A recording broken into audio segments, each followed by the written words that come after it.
Chains by Boss. Chains by Boss is now the official sponsor of the Cowboy Up podcast. If you need your custom cowboy chains, you go to Chains by Boss. You can find them on any of your social media. You can find them on TikTok, Chains by Boss on TikTok. You can find them also on Instagram, Chains by Boss, and you can also find them on Facebook. Chains by Boss will deliver the hottest new cowboy chains for you, and we recognize them as our official Cowboy podcast sponsor. Thanks. And always, Dallas Cowboys for life. Peace. The Cowboy Up podcast would love to welcome Vosqueros Gang as our official sponsor of the Cowboy Up podcast. Vosqueros Game has all your custom stickers, your custom towels, your custom tumblers, anything you need to represent your team, such as those Dallas Cowboys or even those hated San Francisco 49ers. Vosqueros Gangs have you. You can find them on all social media, especially Instagram and TikTok. The Cowboy Up podcast welcomes Vosqueros Gang as our official sponsor of the show. As always, Dallas Cowboys for life. Peace.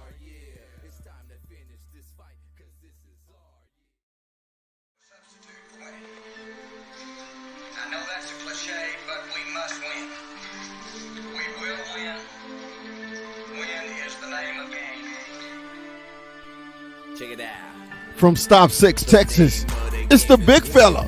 It's Dallas Cowboy Chris. And from the 915, El Paso, Texas, it's 21, Armando. 21. And from the capital city of Texas, Austin, the Hill Country, is our man, Retrofit Sports. It's Rue. And from the great state of Arizona, he's Mikey. 520. Stephen A. Smith will admit this team right here is legit, cause this is our year. This is our year. No wonder they be hating, cause this is our year. This is our year. This is our year. It's time to finish this fight, cause this is our year. The name of the game is win, we them Cowboys. First down, second down, we them Cowboys. Third down, touchdown, we them Cowboys. Everybody over here be some Cowboys. We be die hard. We be die hard. We be that blue. What's up? What's up? What's up? What's up? Say, man, y'all know what it is. It is Tuesday, and it is time for the Cowboy Up podcast. What's up? And man, what's I up, like. what's up? Say, man, y'all know what it is. It is Tuesday, and it is time for the Cowboy Up podcast. What's up? What's up? What's up? Say, man, y'all know what it is. Thank you, Mike. So, I like to introduce. Can't hear shit. I can't hear a damn thing out of my audio. I can't. All right, I'd like to introduce the crew, man. My man from Cholo Town, the 915, man. It's my man Armando. 21, Armando. What's up, Armando? What's up, fellas? Hey, last week I was absent. We was doing the baby thing, but you know we back. Cowboy Up. Let's go, baby. All right. Hey, man, and from the Hill Country, man, the capital city, man, down there in Austin, man, the number 2 ranked Texas Longhorns is my man. Hook 'em. It's Rue. What's going on? What's going on? What's going on? And, man, always from the great state of Arizona, he's Mikey. 520. What's up, Mikey? What's going on? What's going on? Man, it's good to see you. Good to see y'all. Good to see everybody, especially after a damn win. You know, it's always wonderful. So, our new tradition last week had Rue had his monologue. So we going this week with 21's monologue. 21, go for it. Big fella, we're coming off this what seems like kind of a long week, right? Because we had a game on Thursday, so it kind of gave us a little, that Sunday relaxed feeling. But as Thursday went on, we weren't too relaxed. This Cowboys game, it had us on our edge. It's an NFC game, NFC East rivalry, so it's always kind of on our edge kind of game, right? We came out with the dub, but we saw some we got some injuries, some key injuries off of this W. We saw two of our big guys go down, and so it came at a cost. But this game right here was you leave an old bag of chips out, it's stale. It was a stale game. We saw we couldn't run against the New York Giants. We couldn't run. We at some points we had what's his name, Daniel Jones, looking like he was a top tier quarterback. This defense, sometimes it's sometimey right now, but our run game, which we talked about this offseason, and I was big on this run game, it seems to be non-existent. We have a guy in the practice squad who we haven't even tried out for what reason, and I'm talking about Dalvin Cook. But as this game went on, we kind of saw, you know, we were all on our edge, and it's not normal for us to be on our edge against the Giants. Last year, we racked up a total points. I think I want to say over 90 in 2 games, or 80 or in 2 games. So this year we played them, and we expected kind of the same outcome, but it wasn't. It was a stale game, but at the end of it, we came out with the dub. There's a lot of question marks in this dub. But a win is a win, as I said. A win is a win, and we'll take it. And as I always say, it's a 2-for-1 because it's a division game. So we get a division win, and that's always good. But it's I don't know. To me, there was a lot of question marks left for us fans, and it's right now it's in Jerry's hand. What is Jerry gonna do? What holes is he gonna fill? Is he gonna fill any holes? I've been this past season. I was at work. I was kind of given a little job opportunity of hosting some Cowboy games, and it's tough when you see the crowd and they're just like they're not even into the game. And you usually see a big crowd and these Cowboy fans, and they're rooting and waving towels. And this week it was just, as I said earlier, stale. So we got a lot of question marks. This next game is gonna it's a big game. The Steelers ain't no bums this year. I believe they're 3-1 right now. So it's a long standing rivalry for especially for those old school guys, like the big fella, those hated Steelers, right? That's one of those big old school rivalries. So we got a tough test. This schedule, these next weeks, they're not cakewalks. So it's a tough test, especially with two of our key figures like Micah and Dila out. So it's gonna be a test, man.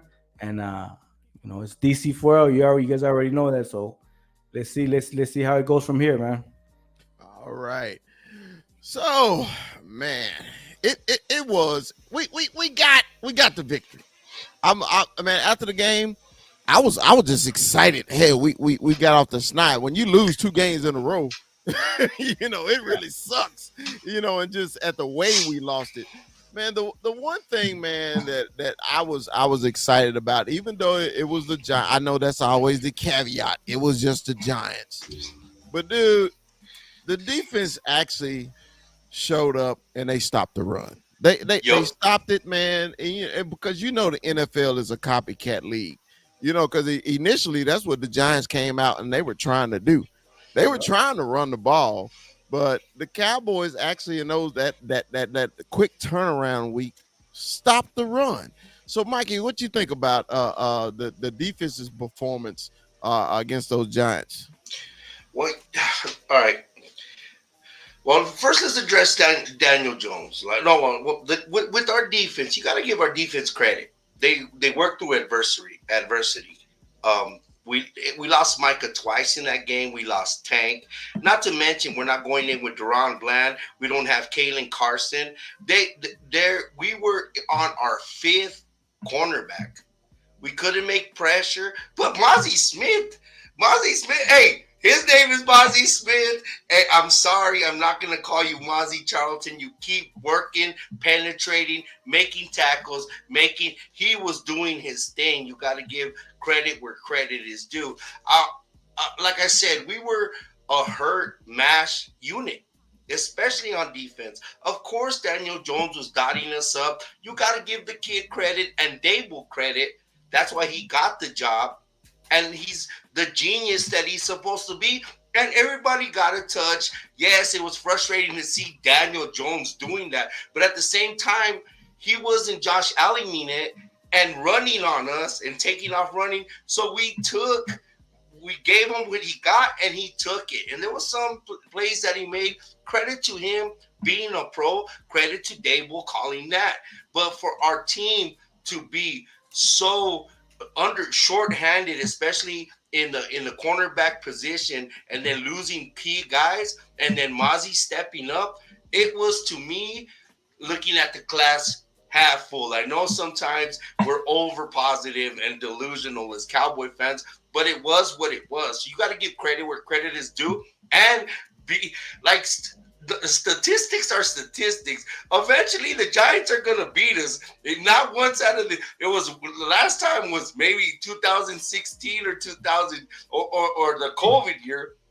Once in the last 14 games, but eventually they're gonna win because they're in our division and they got our number. But not this time. Tell that to Sneaky G. Not this time. And every time that we beat them, it hurts them more, and it's a double up. And plus, like Chris said, that 1.1 yards a carry, we were dead last in the league, giving almost 7 yards a carry. To do that to a professional team, they do have some linemen on the field. Singletary is slippery, and I don't know why Overshown is ever taken off the field. Don't ever take that kid off the field because he was playing like a maniac. He was fast to the ball. He's quick twitch. He's fast. So with all the hyperbole that I said, I was happy. Of course, it's great to see the 40 burger and the donut, but that 1.1 was where my glass was half full. And then when we talk about the offense, I'll talk about our offense. All right, Rue, man, what you think about the game on Thursday? Sorry. I hated that game, man. And I hated it mostly from the offense because, like Mikey said, the defense was pretty decimated throughout the entire game. We are down to our fifth corner. And I hope to see Carson back because I feel like Booth was getting abused. It was bad. It was pretty ugly when you're making Daniel Jones look that good. And, when it comes to Overshown, that kid has proven a lot for this team. That kid is always where he's supposed to be. And I feel like he's the one who really brings the energy. That kid is all about bringing the heat when he comes to play, and that's what I really love about him. He was like that at Texas. He feels like the energy of this defense. But this defense does scare me. Now I understand that they held the Giants to 1.1 yards a carry. 1.1 yards per carry is what the defense held against the Giants offense. But you're talking about Devin Singletary, Tyrone Tracy Jr., who was basically a wide receiver up until he transferred his senior year and became a running back, and Daniel Jones. And I don't want to diminish it, but at the same time, it's just like, you guys have these guys number a lot. And my thing is, my offense should have been able to put up points against that defense, and my offense shouldn't be so stale and stagnant where they can't put up a 40-piece on a team that you have traditionally done that to, especially in just the last year. They got stale and stagnant as the game went on. You scored those 2 touchdowns. We didn't see anything after that.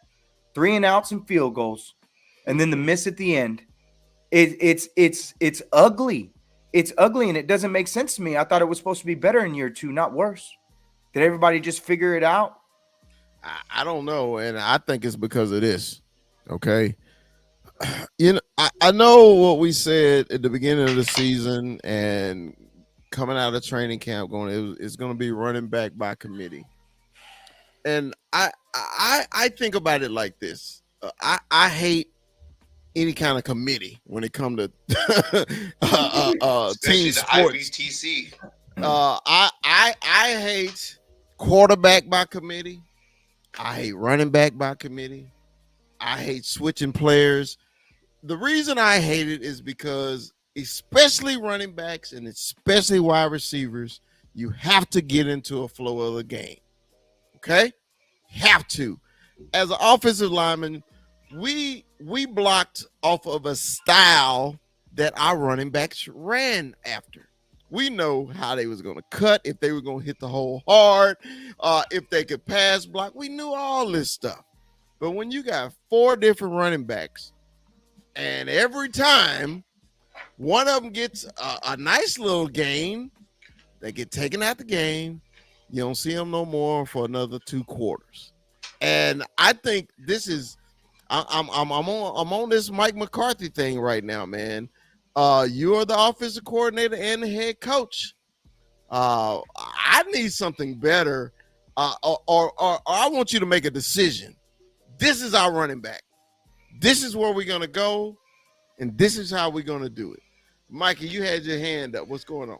Well, I think you guys failed to give any kind of credit to Dexter Lawrence, Brian Burns, and Kayvon Thibodeau.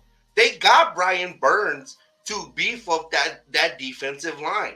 They had to double up on Dexter Lawrence, so that left one of our rookie tackle one-on-one with a really good player. He was eating his lunch, right?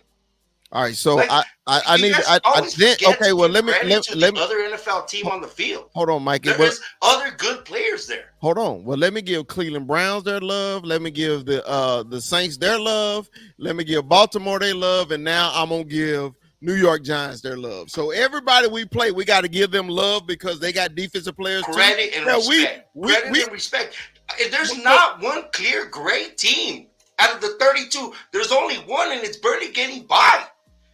It's the 4 wins that the Chiefs got are you? They're barely getting by. There's not one great team this year. If you really look at it, everybody has their holes. Everybody, and ours is our offensive line. Our offensive line, which I was totally wrong. I thought we were going to write on it. Don't get it twisted. You know, Rico, and they emphasize Rico a little more in this game, making him more of our Val Cal back. Wouldn't you agree? And it worked for the most part. Because we won. So we won. You guys act like we lost. Every damn Cowboy fan act like we lost. This is not this. This is not last year. This is this year. My opening statement was I was so excited we won. You missed that part, right? No. I get it. All right. I said I was so excited we won the game, but you want me to give credit to everybody else instead of pointing out our flaws. But so everything you say before the word, after the word "but," really before the word "but" didn't really mean shit. If you really think about it, but it did mean shit, Mikey. And I'm gonna tell you, and this is my opinion. We gonna differ on this, and I'm happy we differ. No, it's good. On this. Okay, I differ on this is because, bro, we need to establish something to help out number 4, to help out number 88, so everybody won't. If I'm playing the Cowboys, hey man, stop the run, double CD.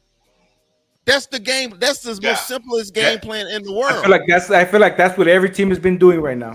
Exactly, and that's my point, Mikey. So if we're so stagnant at one position that we can't run the ball, it's a problem. I'm not giving nobody else no fucking love because they got defensive tackles. I don't give a fuck about that.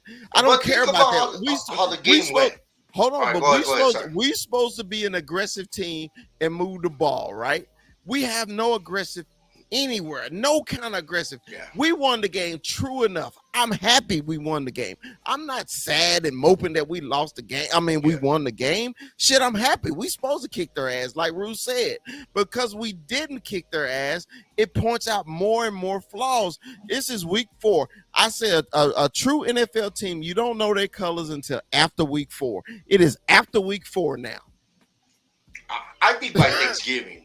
I think by the way there's no more preseason. I think I'll say week 6 to maybe week 8 because or even past that because there's other ones. But at this I understand what you mean. But think about how the game went, and the game went by the defensive players that we didn't have. Their ball control took the air out of our offense because we scored with the Rico. It was at the beginning of the second quarter, at the end of the first quarter, and then it was the beginning of the second quarter. After that, there was no offense in the damn game. All it was field goals, and that's both ways. And I give props to my defense for tightening up, or Dak for not making that mistake and giving the damn game away. Because then the pundits would be like, "There's the same old Cowboys and talking shit." What I'm saying is the way they had their ball control really. And that's the old way of football used to be, and it killed the way we move the ball, our rhythm. It really damn did. The way that game panned out, every game is a different story, and that was the story of this game. 21, you got any comments on this? I just think that I guess it's kind of us deferring on like as far as like the game. It kind of proves a point that this game just left a lot of like we won, but it's still kind of sour taste, right? It was like, it was like, damn, we won, but and to me, I'm with the big fella. I feel like this run game is what's killing us. We don't have it, and it's just it's stop the run, double CD, and that's it. I think what was the high rush, 49 yards, Rico Dowdle. But I agree with you, Mike. I think this game we saw kind of an emphasis on Dowdle, right? And I like it. That's your guy. I saw some good out of it, right? But Lukey's our MVP right now, dog. The things he's playing special teams like shit. I'm sorry. Yeah, no, and I agree with that. All right, Rue, what you think about the game, man? Oh, well, about this running game. That's what I mean. If we're focused solely on the running game, the running game is exactly what I expected to be, a Mike McCarthy running game. That's exactly what I expected. I've been on this the entire time, and he's going to run through the air just like he ran through the air with Rico. Think about how Rico scored. Rico scored, came off the screen. Yep. Yes, that's how he scored. He's going to score on the running ground, on the running game through short passes, short slants, quick screens. That's how he's going to do it. We just don't. I feel like we don't see it enough. But you can't. Obviously, you have to run that play in certain situations. You can't. Well, just that Rico run it. screen is the third Rico screen we see. We saw it near Arizona. We saw, and that's kind of the point. We're not seeing what we were told. We were sold a bill of goods that that's how they were going to use Deuce Vaughn. They're running Deuce the A gap, which makes no sense at all. That's what we thought we were going to see from this offense in terms of how they were going to use Turpin as well. So it's just you keep getting in these situations where it's like, I don't even understand what we're doing. And I'm telling you right now, if Brian Dable was the coach of this team, CD would be a monster. CD would be an absolute monster because I don't understand why Mike don't move this man around. You're going to see that he's double teamed every play. Because you're either covering him or you're looking at Ferguson. And to be completely honest, at this point, Tolbert has secured himself as that too. Because they keep using him more, and he keeps gaining more yards, and he keeps being more involved in key plays. So I'm going to go ahead and give the nod to Tolbert at this point. And now, if I see CD in the backfield, you know he's going to get the goddamn ball. How many times did that not work at the end? Bro. At the end of the day, that's why the offense gets stale. That play where he's running a hitch route 10 yards is only going to work so many fucking times. Move the kid around. You're at the end of, not only that, you're going to get him hurt. He keeps getting hit. He keep getting hit like this throughout the season. He's not going to last. It won't happen. You have to be able to use your players the way they can be used in all different aspects. And it's like, dude, how do you not get more imaginative when you honestly have the pieces to be that way? And I'm not talking about running more end arounds. That's not what I mean. Too, the reason our offense got stale because the lack of ball control. Because how much the damn fucking Giants took the air out of the ball. Wait, what do you mean by that? What did they beat us on the clock by? Almost fucking 12 minutes, correct? I don't know how that could be possible, the Cowboys but I didn't will see look. the ball. They averaged 1.1 yard a carry. I'm talking about the time clock, the time of possession. That I don't know that stat, but you know we can we'll figure it out. But I know 21 had a question. Why not Dalvin Cook? Why not? Why not I mean, at this point? Absolutely. Yeah. Why not? Why is he still there? Why not Chuba Hubbard? I don't understand that. What do you mean? What do you mean? Like making moves. That's what I would go get. Okay. All right. Yeah, and that was my question. So real quick, they dominated. And it literally says they dominated the time. 35 to 24 is what I've got. 35, that's 50. That's a whole quarter that they had the ball more than us. So minutes. I understand I know your apprehensions and your frustrations at our offense, but when they're not on the field and not getting a rhythm, it's hard because those 2 touchdowns came at 2 possessions back to back. After that, it was nothing. It was nothing, and you got to give the Giants credit. But the thing is, they feasted on the mass unit of a defense that we had, and thank God our defense tightened up and didn't give a touchdown. And thank God Daniel Jones can't throw a deep ball, because if Daniel Jones could throw a deep ball, we would have lost this damn game. I tell you this though. 8 of those minutes came right before the first half. 8 of those minutes came right before the first half. They only got a field goal out of the drive. And then the offense gets the ball with a minute left, 5 plays, 10 yards. See you later. So you telling me 8 minutes in a football game is nothing? In the first half, though. You had already scored 2 touchdowns. But that's why? So tell me why. And that's tell me why in the second half. So tell me why in the second half you can't produce for shit. Tell me why in the second half you're going 8 plays for 28 yards. You're off the field. Tell me why then all of a sudden you're 3 and out. You're 3 and out after they only have the ball for 3 plays. You go 3 and out right behind them in the second half. In the second half of the game. Like I said, our offense was stale, dude. There was no they had sucked it dry. Those 8 minutes. And if we're being honest, we had a quick turnaround of 2 touchdowns, Mikey, which was beautiful. It was beautiful. And then after if we're being honest, Mikey, they took that whole half, and then they got the ball back. Like our offense didn't have shit. They didn't have no rhythm, nothing. And they're not. And this is something that we're not a good adjusting halftime team for shit. There's no adjustments, and that's all Mike McCarthy.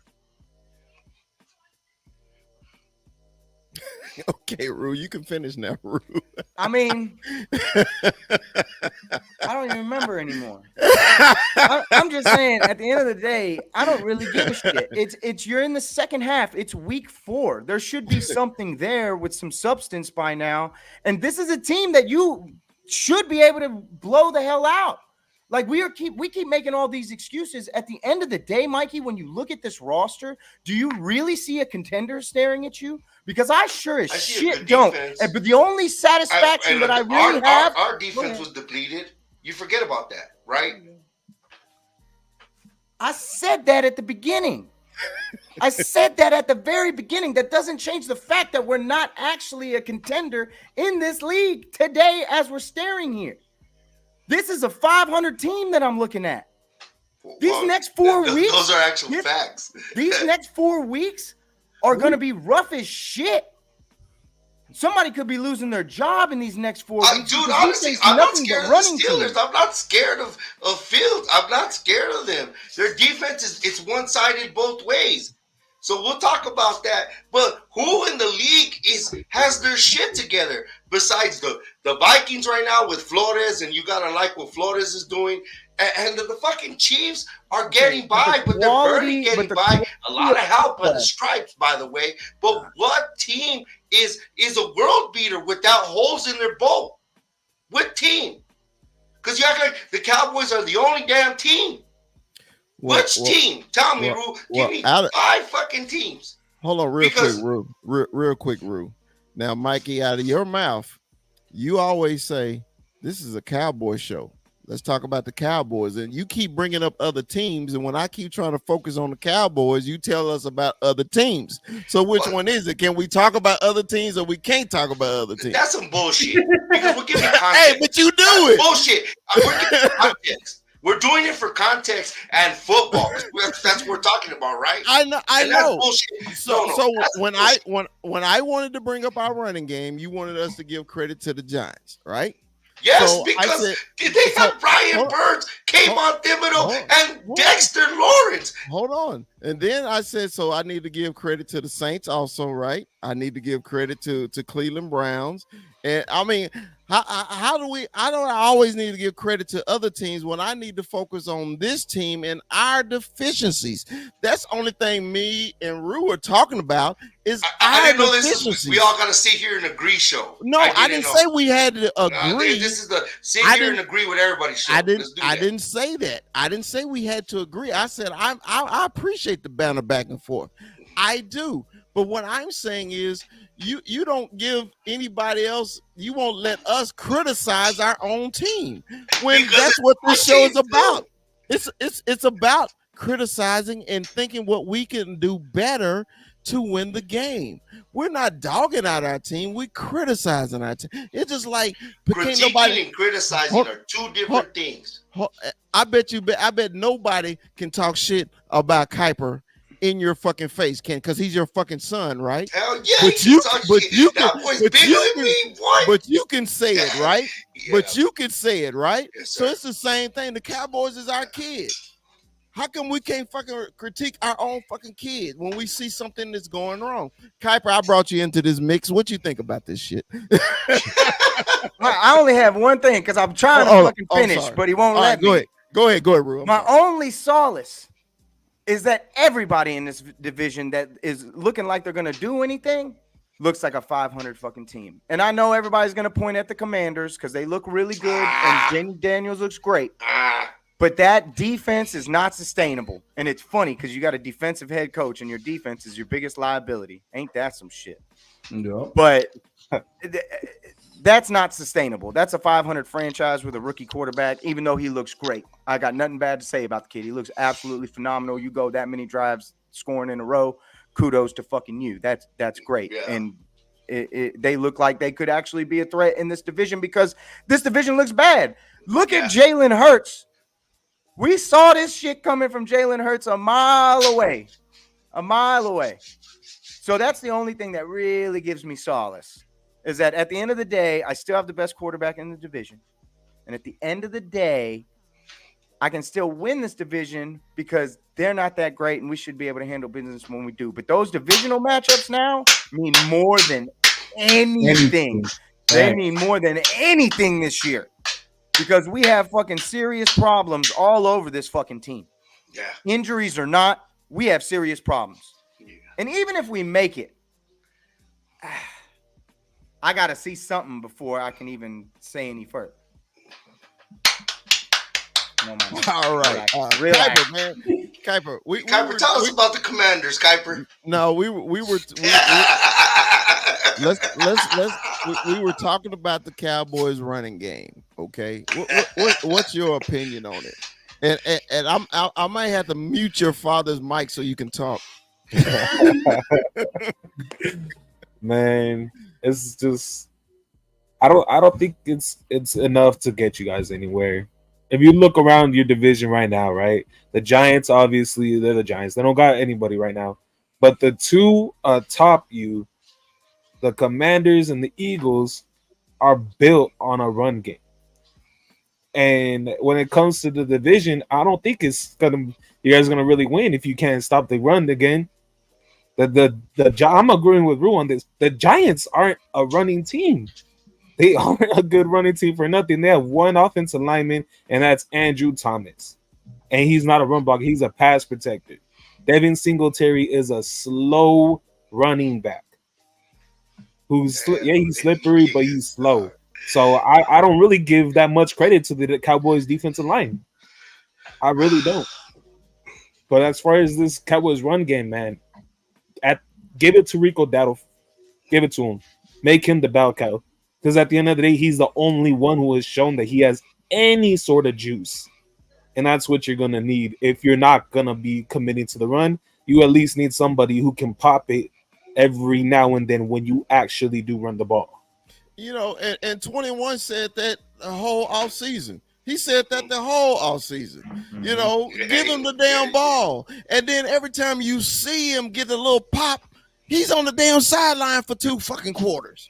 You know, that's why I'm on the Mike McCarthy thing, bro. What are you doing? What are you thinking, man? I just like, that's why like I hate running back by committee, and this is the reason why I hate it. 21, you got any comments on that before we move on to our defensive side of the ball? To get back on the topic that we missed, which was the Dalvin Cook. I want to see what Dalvin Cook, if he's, I mean, at this point, let's see if he has anything left. I don't know why they keep him on the practice squad, you know. But again, you know, I'm with this Mike McCarthy thing. You know, I think Mikey brought it up during the offseason that we might see Mike McCarthy on the hot seat if the way this record goes, you know, by the end of the, you know, by the bye week, right? So, you know, we'll see how this goes. But, you know, hey, let's try this Dalvin Cook. We went and got him for a reason, right? Just to have him on the practice squad. Hey, why not? But this is my only problem. 21. We get him. He get a couple of big runs, and then we put him on the bench for 3 quarters. We only rushed the ball. We only rushed the ball 23 times in the game, and we only got 80 yards as a team. Right, as a damn team, we only got 80 yards. Yeah, and 10 of that was CDs. I mean, yeah. So it's you know what? I'm gonna say this too, Mikey. You were trying to give the Giants credit on their defensive line, right? You guys have 2 All-Pro players and one's a Hall of Famer. How the hell can you not take care of Dexter Lawrence, especially when you're double teaming him? I do something wrong. Something wrong with Zach Martin. Like back, the Superman got a cut on his cake. Somebody gave him some kryptonite because Zach Martin hasn't been that Zach Martin. We could all agree to that, right? He's hit that age, man. He's hit that age. What's going on? Something's going on. Even Tyler Smith has been looking funky. I don't know if it's the scheme. I don't know what's going on. And everybody could attest that. I don't know if it's BB in the middle, not calling protections right, but something's going on where they don't look like themselves. Could you agree with that? I agree. I agree. I do. I give you 100% props on that. I agree. They do not look like themselves. They do not. I think that they're not looking like what we were expecting this preseason. We saw them and we're like, oh man, we're gonna have, you know. But again, you know, we have 2 rookies in there. You know, that's not to, you know, this, you know, kind of, you know, ease off of them. But this offensive line is not what we thought what it was gonna be, right? Yeah, dude. Thibodeau was eating Guyton in the inside up, and Guyton still did an honorable job. You know what I mean? But Guyton's hands, he still needs work on them. He overextends, and then Thibodeau just kept beating him because they were doubling up on Dexter. I think they rather had, you know, pay Peter or take from Peter to pay Paul in the sense where they rather had doubled up the middle, the shortest passage to the quarterback, and let Tyler Guyton get growing pains. And they're gonna get better. I hate being so. I know you guys roll your eyes at me always defending or being contrary to you guys, but I got to look at this football season is going to be a maturation process of our team because we have a lot of dudes in new positions. We're not as deep in positions, and we're not giving Mozzie his props because we're seeing that flower grow a little bit after we've been shitting on him for a long time, and hopefully that happens with BB. Hopefully that happens with this. All right, I'm gonna lose this bet. Cooks is slow. They don't know how to use him. He's not the number two. I'm gonna end up losing this bet. I know I don't want to segue into something else because I know we're gonna talk about it.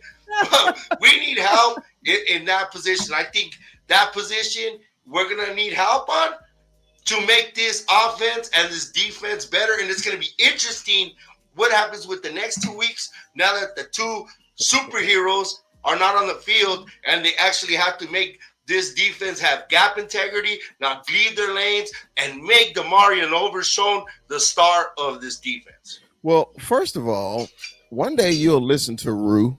He keeps giving you facts and facts and facts, and you shit on him. But hey, that's why we have this show so we can talk about it. hey, Rue, that was his low key apology, Rue. That was his low key apology. He'll never say I'm sorry. I'll say I was wrong.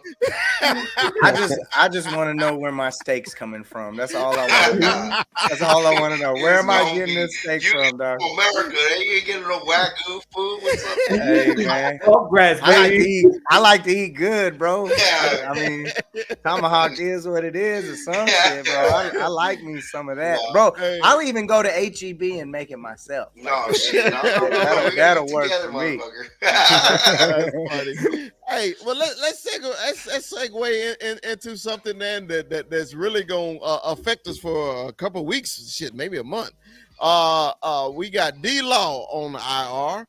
We got Micah out for 3 to 6 weeks. The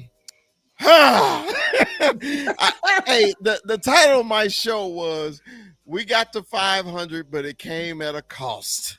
Okay. So, hey man, when I know the one that's gonna hurt the most, of course, is gonna be Michael. And I hated he got hurt before the Steeler game because he's from PA. It's the matchup of the defensive ends, him versus Watt, who's gonna show out the most and all that. But Micah got hurt actually giving effort, and you can't default it, man. It's football. It is what it is. So we're gonna start with 21. Who is the one that's gonna you're gonna miss the most out of Micah and D-Law? To me, honestly, with the way we've been doing this with the way they've been running all over us, it's gonna be D-Law. I know Micah. He's we got Overshown right now. We have Overshown, and we're seeing this kid, become something that we wanted him to be. So for me, that defensive end in D-Law and stopping this run is been what we've been kind of missing, right? Since week one, they've been just running all over us. So I think this is going to be the bigger hit for me, this D-Law absence. And then to go on the IR, I think that's what is like mandatory 4 games. It's mandatory 8 weeks. I thought it was 4 weeks. 4 weeks. 4 weeks. I thought it was 4 weeks to go on the IR. Yeah. IR. That's the minimum. The minimum. You have to be out Is it the 4 same weeks. foot that he had a couple of years ago? I'm not sure. I think so. The one we got stepped on. Yeah, I remember, but I'm not sure, Mikey. I don't. I think all they called it was a foot injury, right? They didn't specify. So that's kind of what that did to Dez, bro. Right? Yeah. So I think for me, this is gonna be the bigger issue right here, missing that defensive end of D-Law. All right, so I got a follow-up question for you, 21. What you think about Nealon coming in and securing that spot as a run stopper? As a rush, this is where we're gonna have to, that rookie's gonna have to step up. We saw great stuff from him during the preseason, and we know what he was in college. That big run stopper. So definitely excited to see him more. He's gonna be that what did we say, that the next man up, right? Yeah. So we'll see where where it leads right here for Nealon. Okay. Rue. So which of the two you because it's bad to have one gone, but now we got two. Two guys. Yeah. Which one you is gonna hurt you the most? I mean, shit. What did Unc say? Both. Both. Both. I love it. God bless, dude. I mean, when you're already thin at Yeah. a spot and you lose the two best guys on your roster in those spots, Yeah. shit, man. Like, it's rough. But I gotta say, man, I kind of side with Mondo here. If I had to pick one, like if you force my hand and you choose me to pick one, I'm gonna miss D-Law more. Okay. I'm gonna miss D-Law more because he has been more involved in the run game and he has been the more solid, consistent guy. He doesn't do the big splash plays a lot of the times like you'll get from Micah, but honestly, we haven't seen a lot of that from Micah. We Yeah. haven't seen a lot of that from Micah this year. It's been pretty few and far between. And I'm not saying that he doesn't make an impact because he absolutely 100% does. But the distractions are showing. And that's kind of what I kind of get from Micah's play right now. There's too many things he's got going on, and it's affecting the game. And the Right. game is the reason that you are who you are. Right. So We could talk about that. it's a weird deal that you're kind of getting from Micah right now. And I'm not saying that it can't be fixed, but I'm saying it's kind of starting to creep through the curtains a little bit. Mm-hmm. Okay. Kuiper, man, what do you think about our two injured defensive players? Who is the Cowboys gonna miss the most in your opinion? Man, it's 100% D-Law. 100% D-Law. Because he was the only one who was really doing anything for that run game. So, in an already bad run defense, you're missing the one guy who can truly do anything in there. Michael Parsons wasn't really doing much, but at the same time, you can scheme up pressure. You can easily scheme up pressure. What you can't scheme up is players to stuff the middle, to set edge. You can't really set those scheme those up if you don't have the guys for that. So I mean, Marshawn Nealon, he was really big in college for stopping the run, and it's gonna be a true battle. I don't want to say battle, but this is gonna be a big test for him to see if he could step up for D-Law. And only week 4 too. This is only week 4, and he's got to step up already. Yeah. Okay. Mikey, which one are you gonna miss the most, brother? Well, I'm gonna miss D-Law because he's been our consistent, defender against our pass. He holds down the edge, but don't you get the impression with Micah this year, especially because his numbers are so down, right? When you get a free agent and it's a big name, and you love the name, and then they come on your team, or they go to another team, and they're not just the same player because the scheme just don't fit him. I feel like with Micah, especially in the little sample size that we got, that this Mike Zimmer scheme isn't conducive to do what he's doing as much as he did with Dan Quinn, because Dan Quinn let him freelance and do his thing, and it feels like that with Micah. But with D-Law's been D-Law on that scheme, this scheme, other schemes, and he's gonna be D-Law. You know what I'm saying? So in saying that, I'm gonna miss D-Law. We picked up what is it, KJ? I'm looking at it. KJ Henry to our practice squad because we're gonna need depth. KJ Henry, and the whole bickering and the drama on the sidelines with these two guys doing superhero Superman stuff. Now both Supermans are gone. So now it's time for Zimmer to scheme up something. Like, I love the way they maintain their gaps. I know it's the Giants, guys. I get it. I know. But it was a semblance of football and not hero ball. And it's time for Mr. Zimmer to put his thinking hat. And I would showcase Overshown more than anything. He let him be the linebacker. Let him be that. Everybody have gap integrity and just play it till we can, because we're just hurt all over our defense right now. Not just on the line. Those are just the two biggest names. So Um, Zimmer's going to have to show what he's worth with what we got. And if we make it out until the guys come and say we're 500 and we stay 500, I think that's a win. As much as it cringes to hear that as a Cowboy fan, but our gauntlet is coming. But I like I said, and I hate talking about. I know you hate that I'm talking about other teams, but other teams we are going to face. The Steelers have only scored 2 touchdowns all year.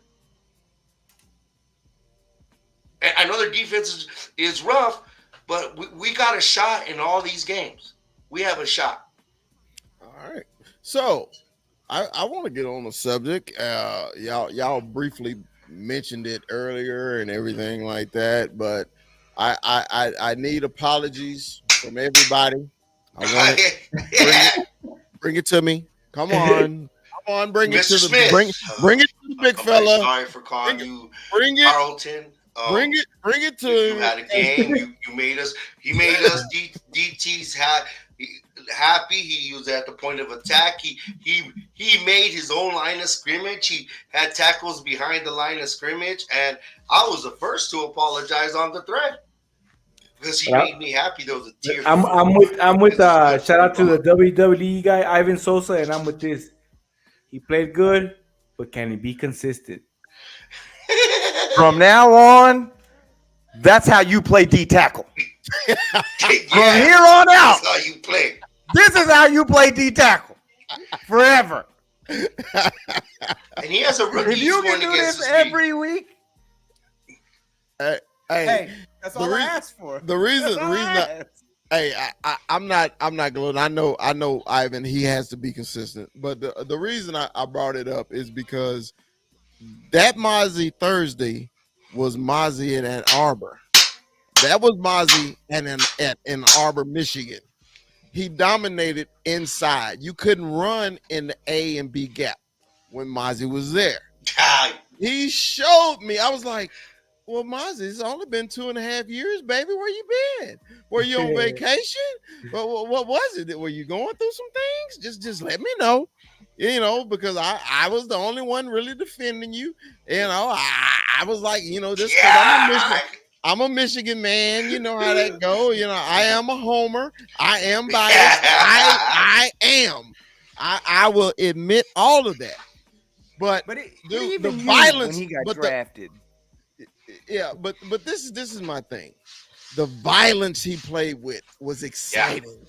Yeah. He played at Yes, DT. sir. Mikey knows at DT you have to be violent. That's the position you want the craziest mother on your team is defensive tackle and linebacker. Yeah. Okay, you want craziness there. So Kuiper, man, what did you think about the coming out party for Mozzie Smith? Man, it was nice. It was nice. It was finally nice to see him have a breakout game. My thing is though, again, who was he playing against? And I'm sorry to break it to you, but John Mitchell Smith ain't nothing. Greg Van Rotten, he's nothing. I don't even know who their left guard is. But at this, I'm gonna bring this up too. Hey, but they're expensive, Divisional though. games, division games, bring out the worst players up to their best games.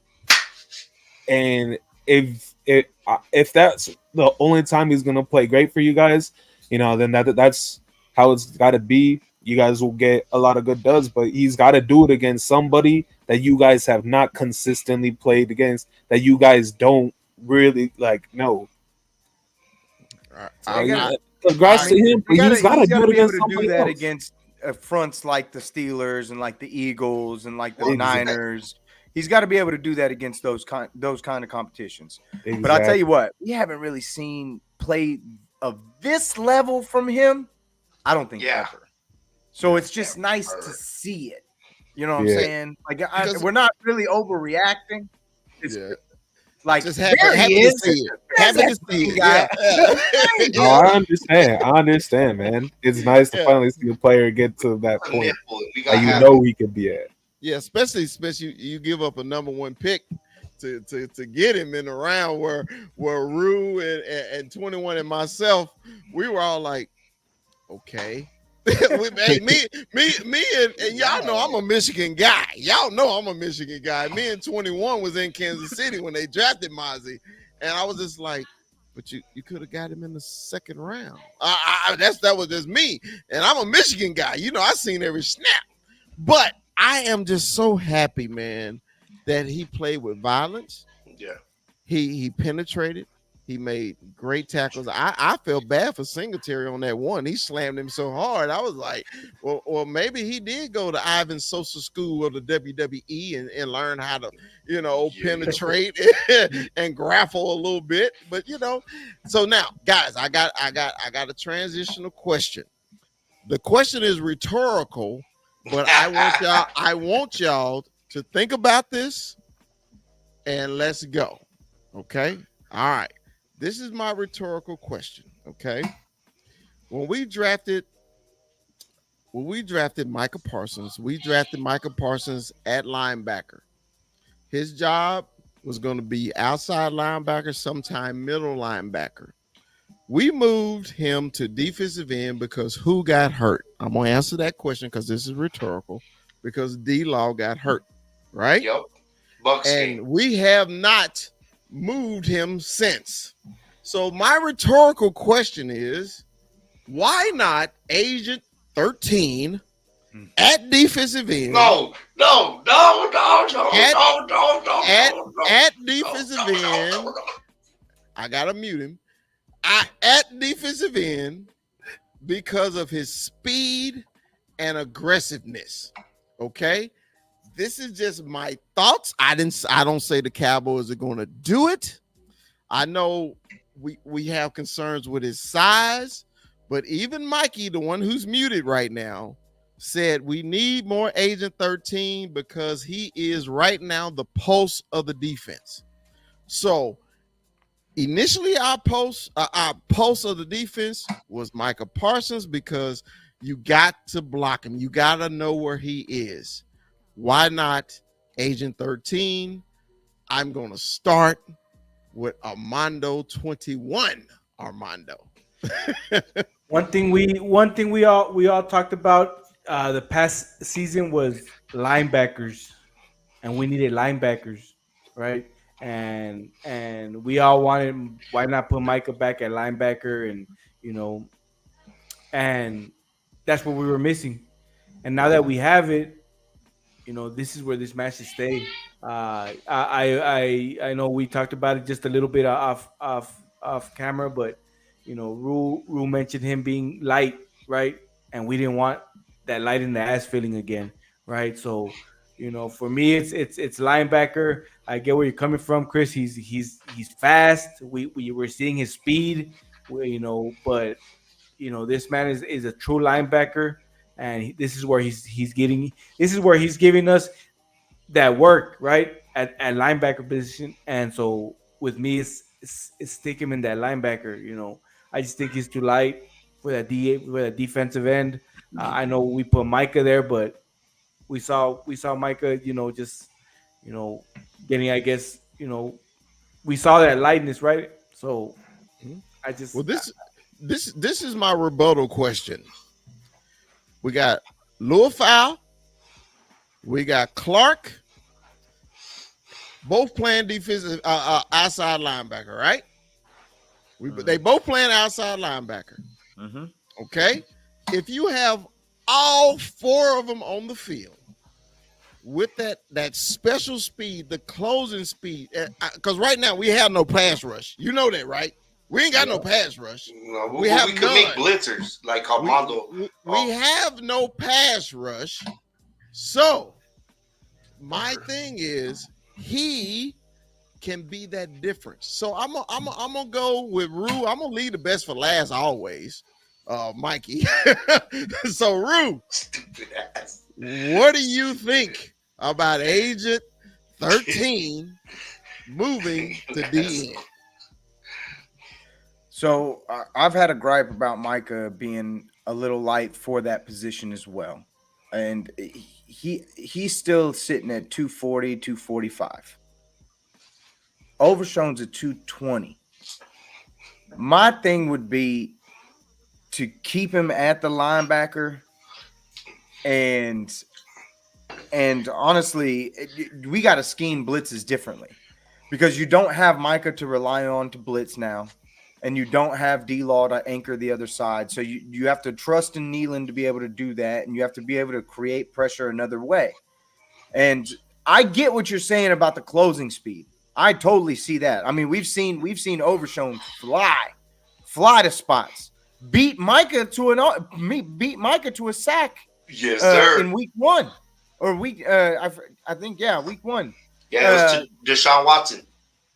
So I see what you're saying, but he got to be able to get off that line, and him going up against 350-pound tackles. I don't know if he's got that kind of strength, because that's big weight for him to move from that close. He can work his way around, but that's why at this point what's going to be crucial is for them to hold it down on the line in terms of the D line, and to be able to create that push so that our linebackers can and sneak through the holes. And that's what I would see from Overshown to be able to do. Blitzes up the middle, blitzes off the edge, uses speed in that aspect, and give him that space between them hogs up front. Because now, I got a rebuttal question for you. Okay. It's 3rd and 12. Pittsburgh 3rd and 12. We need a pass rush. You wouldn't put Damari and Overshown at defensive end and tell him just go.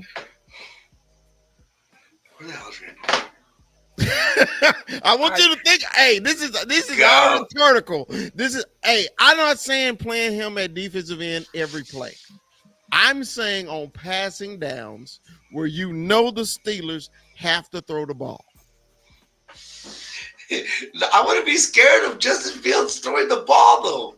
It ain't your turn, and we're gonna mute your ass again. And what you keep forgetting is you act like this is only for the next few weeks. It's not. We're talking about the next month. This is the next quarter of the season at least, bare minimum. So to even be talking about just the Steelers, like I tell you what, Justin Fields had a good fucking week last week against the Colts.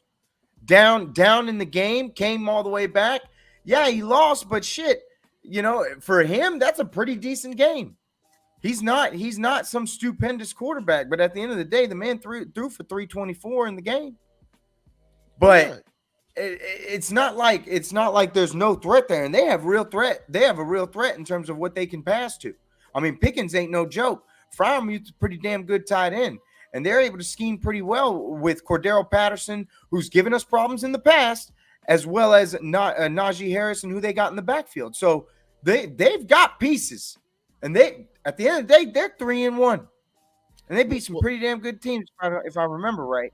Well, you're proving my point, because we don't have a pass rush, okay?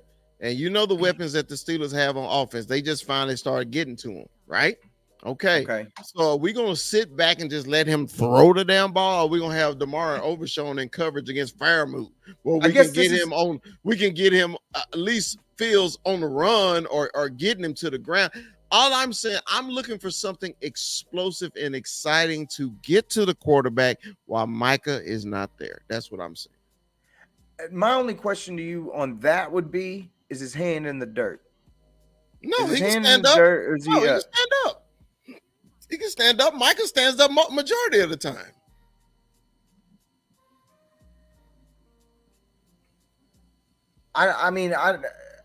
That's basically what I'm talking about. But you're talking about putting him at the D end on rush downs. I'd rather it be heavy. I'd rather it be heavy on that side and get him the free off the edge. That's how I can see it better. I can't imagine him like at the D tackle spot with somebody else playing linebacker. That's my only thing on that. Okay. I can't see him up front. I don't think he's big enough. Okay. Well, Kuiper, hey man, I know this ain't your team, but what do you think about my proposed hypothetical question? So 220, 6'3". That would be an offensive tackle's dream to go against at the defensive position, at the defensive end position. They would ragdoll him over and over. The only way you could get over Sean to get to the quarterback is through a blitz. And I think that's the perfect way to start getting to get to Justin Fields. He's not a good passer. He's never been a great passer. So blitz him over and over, get into his face, make him have to beat you with his legs. And you got somebody who's just as fast as Overshawn. That's the perfect blitzer. Don't make him go against an offensive tackle 1v1. Let him have a body on the offensive tackle so he can run around that and get to Justin Fields. Okay. All right. So we do have the best for last. He's about to have a seizure. What about Mondo? Mondo, did you answer? Did you answer, Mondo? Mondo answered the first. He was the first one to answer. All right. Well, and Brew could attest to this. This guy was a safety. He was a safety in college. So he's one intermittent fast day away from being a safety again. So the whole light in the ass thing would come into big context if we put him on the line. I understand what you mean. You want that speed and explosiveness, but then that gets relegated if, and that corners him and takes him away from the middle of the field where we need him hunting down. Let's put him where he's stronger than. I get where you mean and what you want. You want that speed, you want that Micah. But we've wanted Micah as a middle linebacker at points, but now we have a legit true linebacker, weak side linebacker, and we still need to see where he's at there. But 220. And who would he be facing? Let's keep it with the Steelers because that's what we have in front of him. He would Broderick be against Jones and Troy Fautanu. And he's a rookie. He's a rookie. That's one of the guys we wanted, right? And we wanted the damn center too. If I ain't gonna lie, Mozzie's gonna have a day, but I want them to get creative. I want them to get Vic Fangio. Let's go. I want them to get Brian Flores. I honestly, because that's the way they gotta be to generate pressure, or sell out to stop the run, and trust that Malik Hooker and fucking these safeties ain't gonna blow it like they almost blew it this last game. But to get to answer your question.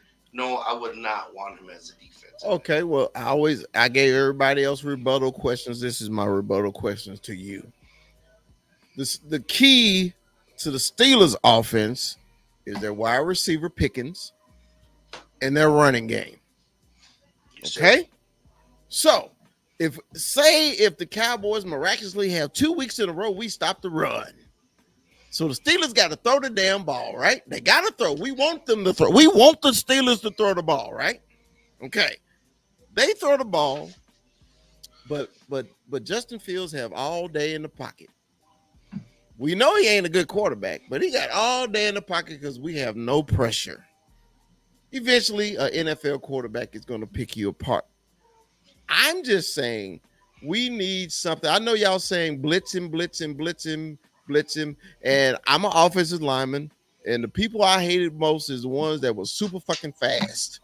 So if you 6'8", 365, first of all, you got to get your hands on it first. That's number one, right? That's number one. Y'all know how lightning fast the kid is. This kid had an injury, had a surgery, and it seemed like he came back faster.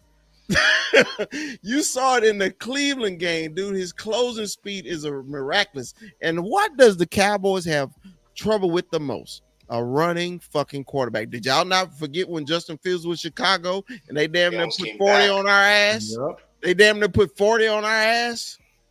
Good thing we were up 50. Do you remember that? And it was all Justin Fields. Right. Do you not remember that? That's all I'm saying, guys. These are hypothetical questions. So go ahead, Mikey, with my hypothetical response. No, I get where you're coming from. And that's a good reference because that's the last time we saw him. And we were, thank God we were up because he almost brought the Bears all the way back. But I'd rather have stand pat and sell out for the run and make him a thrower. Make him throw the ball. The only apprehension or the only pitfall to that is Wilson and Hooker are ass juice at covering. And you got to think about it. Our corner situation ain't too damn healthy either. Yeah, but So there's gotta be some growing up to do. You know, it might be an ugly baby, but this is our fucking ugly baby, and we gotta deal with it. you know, it's funny when you want to love the baby and when you want to shit on the baby. You need to make up your mind if you're gonna love the baby or shit on the baby. Hey, it all depends what medication I take. All right, hey guys, I just want to throw this out. Sobriety is a bitch. I don't think I don't think the Cowboys is actually going to do it. I don't think they're going to do it. All I'm trying to see is just different options. Is Zimmer going to come up with something different to make us say, all right, man, you know our 2 stars are out for a fucking month? Are we just going to stand pat and let people just stay in the pocket on us, or are we going to do something different? 21, what you think? I was going to throw something in, but go ahead, Bubba. Go ahead, No, I'm just hoping that Zimmer schemes up something where we can, some blitz packages, because we can't have him stand in the pocket all day and just have a field day with us, right? Pun no pun intended. No pun intended. Right? but no Diddy. So we'll see. Zimmer got draw something up for this defense when he's missing these 2 key players. So we'll see what he comes up with, man. But I think this is gonna be a big challenge. Right. Especially getting to that quarterback and as you mentioned that the whole Chicago Bear game, and that's crazy because I was just thinking about that too. And he ran all over us. And this is another to me. That's another reason why I would just leave Overshown at linebacker, man. If spying on field just in case. I'm scared of T.J. Watt and Tyler Guyton, bro, right now. But can I ask you guys, because we're talking about depth in the defensive end. Yeah. And I remember this is one of our original arguments together in a different show. Chris, Randy Gregory's out there. Yeah, he's probably high. Out there. What do you think about that? He's high. Hey, it's legal now. It's legal now. It still ain't legal in so Texas. It's still not legal. It's still not legal in Texas. And quit throwing Rue under the bus. So, hey, I thought about it though, Mikey. Honestly, I did think about it. But I was just like, man, it just you never know which Randy Gregory you're gonna get, man. He's so Jekyll and Hyde, Jekyll and Hyde. You never know. I know the feeling. Yeah. Yours is medicated induced though, but his is too, right? So I don't understand why he's not in the league, and you know what? I take that back. I do understand. Because I don't think Randy Gregory is dedicated to be a professional football player. If he was dedicated, dude, he had the Broncos gave him everything to actually perform, and actually he was the starter. They paid him a lot of money, and they literally just cut him, just say go away. But he had his moments in the Super Bowl. Yeah, okay, but you still didn't hear what I said. I get it. That the Broncos told him to go away after they paid him a lot of money. Okay. And why did the Niners not keep him? He did have a good game, but why didn't they keep him? I'm just saying the last time we saw him. So then he went to Tampa, and didn't Tampa cut him? They cut his ass. So I'm like, what would he do for us? What? That's my thing. Kuiper, what you think about Randy Gregory? He's long gone. He wanted to be a football player. He did not really want to be a professional football player. The only reason you'd ever get him is to be a situational down player. That's it. He's just the biggest reason was that he was cut every single time was because he was not dedicated, because he had all these issues off the field. He's just not. It's not even worth looking at, honestly. There's other guys that you would get that would bring better results. Yeah, That's but I put that on the table because he knows his surroundings. That's what we need. We just need depth. yeah. So, Rue, what you think about Randy Gregory? I don't really have anything to say about He's like, Randy you owe me Gregory. $20. Yeah, pretty much. I have nothing to say about Randy Gregory. All right. So Oh shit! now Oh, shit. I don't know much about KJ Henry. Maybe y'all can help me out. I didn't do my research. Like I said, when I got back from Texas, I laid on the couch and it was an hour before the show, and I didn't do any kind of research. I'm gonna defer to Kuiper right off the bat. Kuiper, man, what you think about the Cowboys going to go get KJ Henry off of the Cincinnati Bengals practice squad? I mean, there's a reason why he was on the practice squad, right? Yeah, It's good debt, but at the same time, the Bengals didn't really have any good starter opposite of what's his name, Hendrickson. So Hubbard, I think, is their opposite starter. Not really that great. It's a desperate move, and it's just one that needs to happen. Just bringing in somebody from the outside to try to find a player to give you at least one or two pressures a game. right. That's the way I look at it. Okay. Rue, you know anything about KJ Henry? I know he's better than Randy Gregory.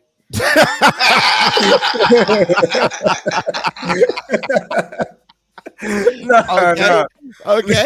But Great analysis. no, I'm just talking shit.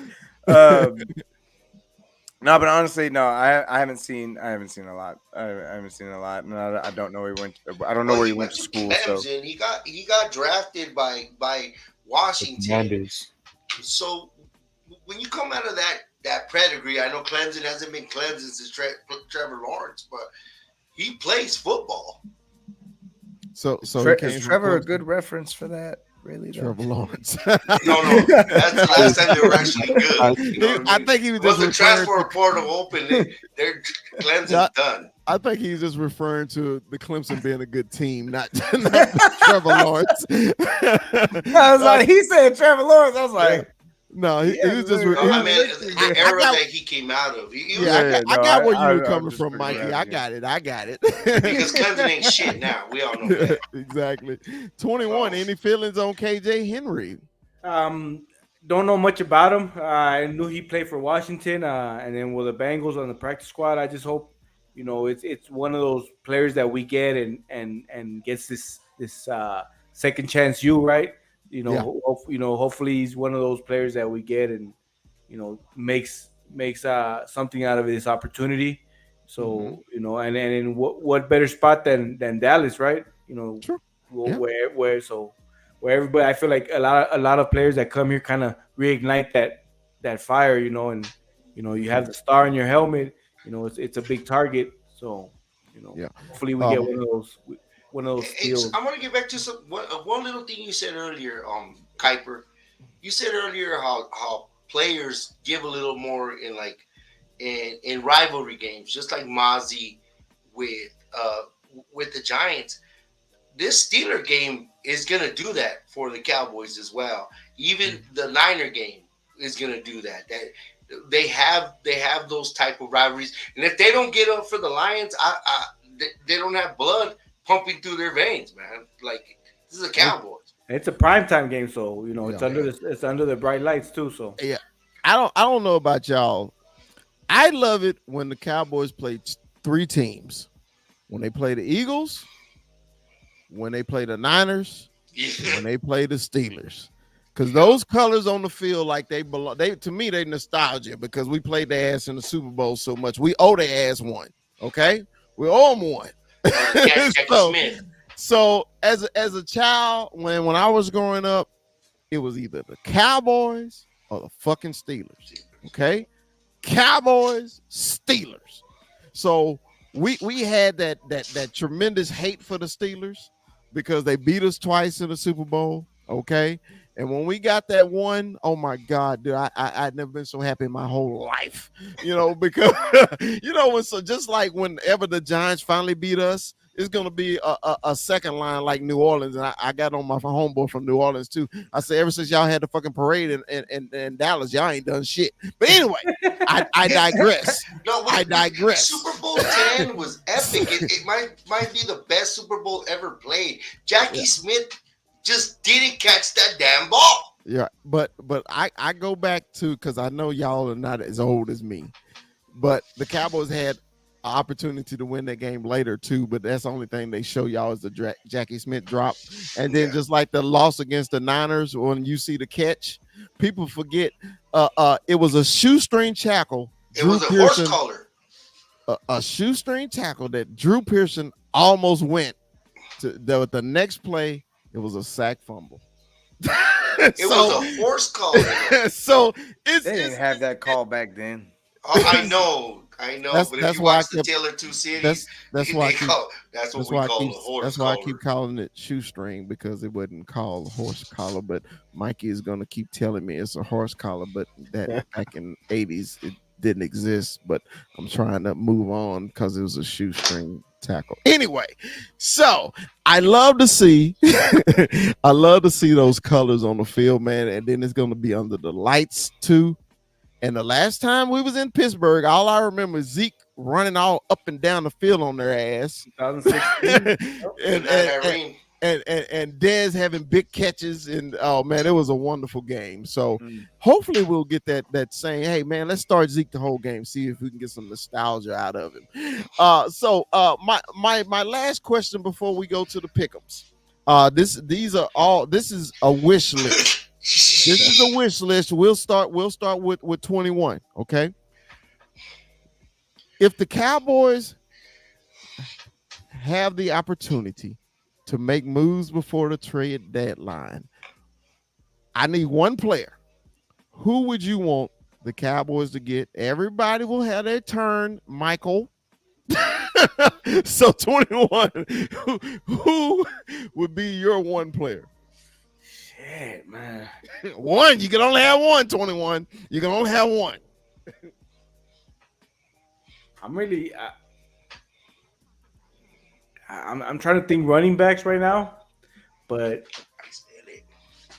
I mean, who's out there that, I mean, you know, but I'm trying to think, and I'm not coming up with no names on the running back, and I don't know who would be up for a trade on the trading block, but these two big names in the wide receiver position that kind of come up is the big name that's been throwing out right now, that Devontae Adams, or we go back and we get back, you know, Amari and you know, let's finish off that show that we had before, right? So I'm with that Amari Cooper. You know, I'm gonna go with Amari. I think that bringing back Amari, we bring him back, and we all know he wanted to be in Dallas and stay in Dallas. So you know, it's time to, you know, write that apology letter, Jerry, and get Amari back. All right. We'll go with Mikey. You know he's impatient. So let's go. No. Well, the running back that we could get, I said it earlier, Chuba Hubbard from Carolina. That would be a good option for us, just because Carolina. But remember, we could do anything. If Jerry really wants the definition of all in and fuck them picks, and this is what he was referring to shut us the fuck up, this is a fucking opportunity. We got 28 million under the cap right now, and we can still move money around. We can move Diggs around and get 8 more million, like with the Fugazi cap that Rue loves to call it. It's Fugazi. So, but yeah, Chuba Hubbard. Honestly, I would want Amari Cooper here. Speak up. God damn it. Speak up. What did you say? I would give up a 5th rounder for Amari Cooper. Hey, it's content there, but we'll get into that later. All right. Rue, Rue, it's your turn. If you had one person, who would you pick, bro? So, like, it screams at you defense, right? Like it just screams at you defense. It does. My issue with that is you've already lost two of your biggest players on defense, and you're already right now it's the weakest side of the ball for your team. And if I'm looking at it, I got to get heavy on one side then. And my quarterback with another receiver would look much better than he does right now. You just want that steak. I was going to get that steak regardless. It didn't matter. You never had your steak. Like, that's it. Anyway, so I got to get heavy on one side. It's too late for the running backs, so the receivers are glaring, right? And you're basically between the wish list, dream list. You're looking at Devonta Adams, and you're looking at Amari Cooper. I would love to see Devonta Adams in the form. I would be so happy to have Devonta Adams on this team. That man is a true professional. He is one of the best players to ever play that position, and he is still a dog. And I just want him to have another competent quarterback throwing him the football, putting him in a position where he's not going to get wrecked all the fucking time while he's running these perfection routes. I want Devonta Adams. If I want anybody, I want Devonta Adams. Devontae Adams, and it's not close for me because we already had the drama with Cooper. If any of all that stuff that came out had any inkling of truth, then we've already been here, done this, and it's like the Zeke trade for me, which look how much that usage has gone up. Good grief. He looks like he did in New England, maybe worse. It's I don't want to go backwards. And if I really get heavy with it, I got a guy like Devontae and CD, who I can move around. Devontae to be that anchor in that receiving room, to be the professional, to show CD kind of, what it looks like years down the line. I would love that for this locker room. I would love that for this team, and I would love that for the offense going forward in the future, because I have a stable now. I have Ferguson, I got Devontae Adams, and I got CeeDee Lamb, and I got Tolbert in the mix at that fourth spot, and it works, and it would be perfect. But I don't know if they'll give up that kind of draft capital. I don't know if they're willing to do that. That's really the only thing about this offense, or about this organization, and about this front office. They'll go cheap. They'll go cheap like they've done with everything else. And I don't know if I can have any kind of faith that is actually a reality for them to do. But one can fucking hope, right? One can dream. You're right. Because you're going to pay for Devontae Adams, even as old as he is. You're going to pay for it. Right. Yep. All right, Kuiper, man, I need your expertise. Because the way you go with your player person, you the Cowboy podcast player personnel director. Okay, so as our player personnel director, who, if you had one person that you would think would help this team get on track? Man, first off, I agree with Rue on two things. They're not gonna, if you're gonna trade for anybody, you're not gonna trade for an edge rusher, because you already have Micah and D-Law that are gonna come back later on in the season, even though that they're hurt right now. He's gonna be a rental piece for 4 weeks. That's not what we're trading for. No DTs right now are available. Nobody's trading them. On offense, it's moot to even trade for a running back, because clearly McCarthy doesn't want to even use them. Even if he had a running back, I doubt he would use it. I seriously doubt it. But to trade for Devontae Adams, he's old, one, and two, his contract is up this year. He got 1 year left on the contract. So you just paid CeeDee Lamb. Are you really gonna trade for Devontae Adams, who is already gonna cost you a second round and more from what the Raiders have been wanting, and then pay him money. Because to give up a second round pick for a 1 year rental, that's only the true Super Bowl contenders do that. So I I like think I like the way you put that. if anybody that Jerry Jones is going to trade for, it's going to be cheap. And I'm going to throw out one name who is right now on the worst team in the league. I think Christian Kirk from the Jags would be an excellent slot receiver for you guys because it gives CeeDee Lamb that chance to be on the outside and get those deep balls more. He'd be the playmaker a lot more. Christian Kirk is not getting used by the Jags, and he has a rookie that's showing him out right now. Yeah. Wow. Okay. Now I trust you because you are our player personnel director. Mikey, your father, always talking about trust the front office, but he's over there wagging his finger like he is Matumbo. He over there wagging like he is Matumbo. We already have a bunch of midgets. Your words. We need another midget in the house. I mean, CeeDee Lamb is just good. I can see that too, but at the same time, what is Brandon Cooks doing right now for you? You're not getting the steak. No, but I'm telling you. But what I'm telling you, I'm not getting that steak. Already for this. That's about moot. That's moot as hell. So the question is, if you had one player to pick, if you were the Cowboys in the deadline. So I was thinking about this myself. I was going through. I thought what you thought, Kuiper, about Adams. I thought what you thought, Rue, about Adams.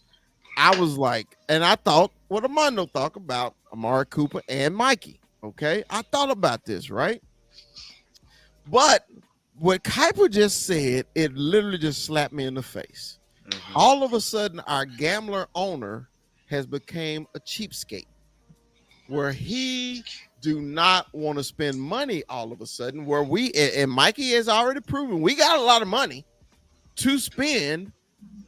So if we're going to be all in, as Mini Me does on go remember, all in, why wouldn't the Cowboys at least explore it? Now, I got a question for the panel. Say if the Raiders extend him, give him more money, would you trade for him then?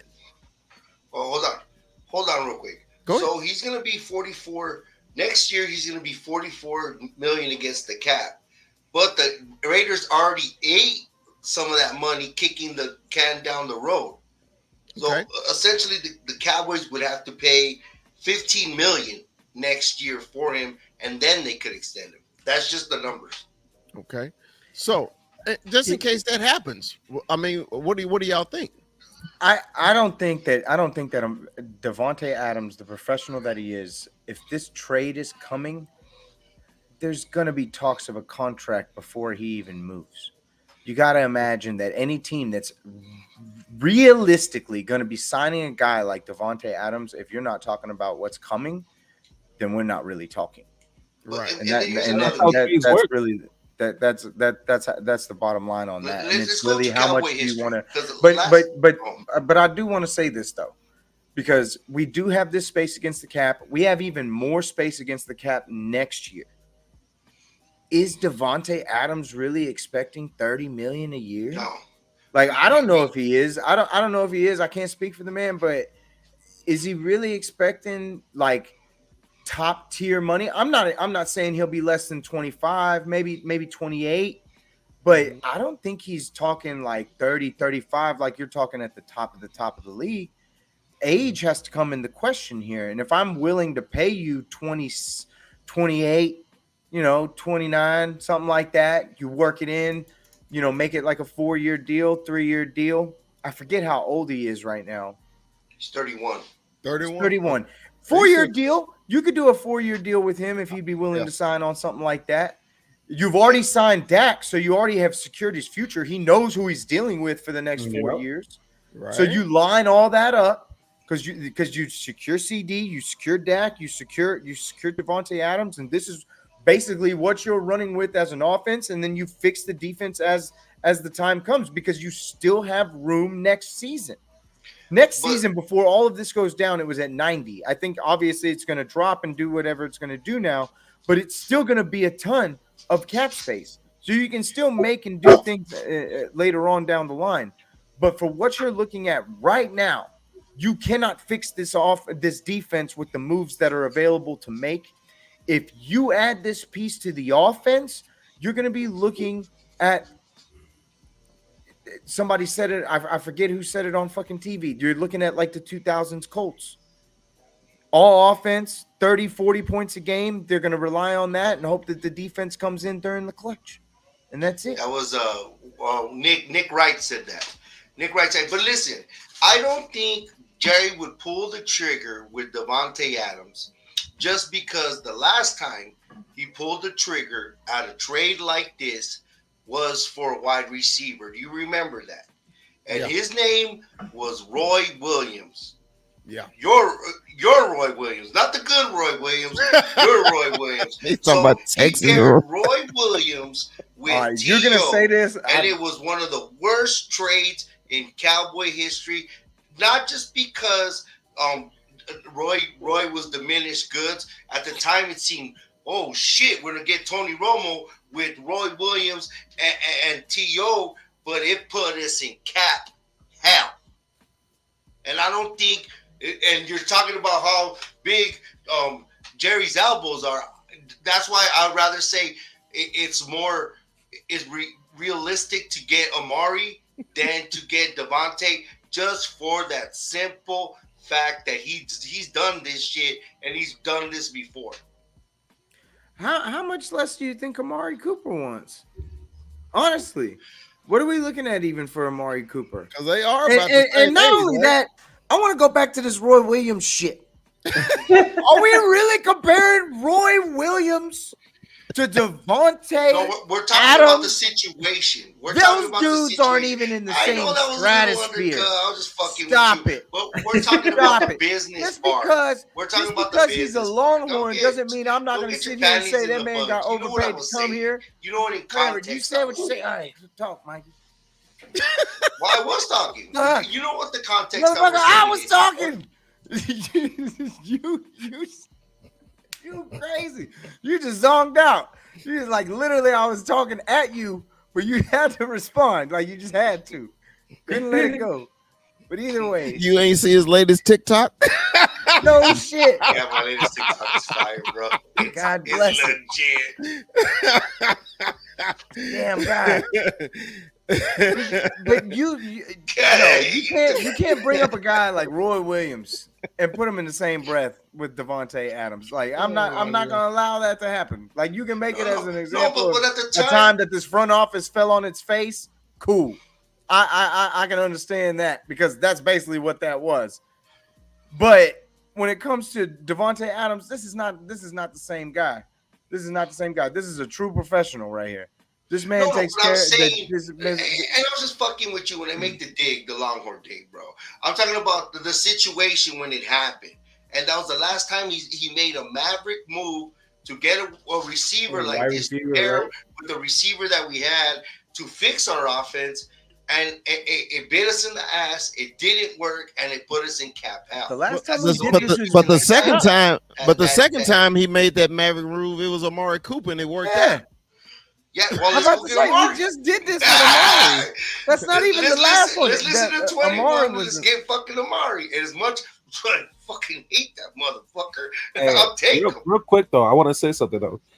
You want to get two dudes, Amari Cooper and Devontae Adams, who play the exact same style as CeeDee Lamb. They're all three have the same kind of style. They're all big-bodied receivers, though. They're all big-body route runner receivers. I have faith in what I can get out of Tolbert in that position, and not only that, I can put CD anywhere. I can move about CD B-Hop? anywhere. I can put CD inside, outside. I can put CD anywhere. So What about I'm not. B-Hop? I just need. I need Devontae to just be Devontae, and I can get CD to do whatever the hell I need him to do. He's the Swiss Army knife. When it Let's comes to get great D-Hop, value Devontae. I don't know. Honestly, that's a move I could see them making. Big name, cheap. I know that'd be cheap. That would be Big No, I name. said great value. Big name. Let's get great value Devontae, and let's get B-Hop. And that's Another really name that has disrespectful been out because he there, was though, a bad since the beginning motherfucker of at the one point in offseason. his career. Another name that has been out there since the beginning of the off season too. You're gonna pay the same compensation as Devontae Adams. You can go get a jump ball specialist in T. Higgins. The Bengals aren't That's doing gonna well right be now. steep. That'll be steep. Yeah, that's You'd gonna be paying the same amount of money too in a contract for him.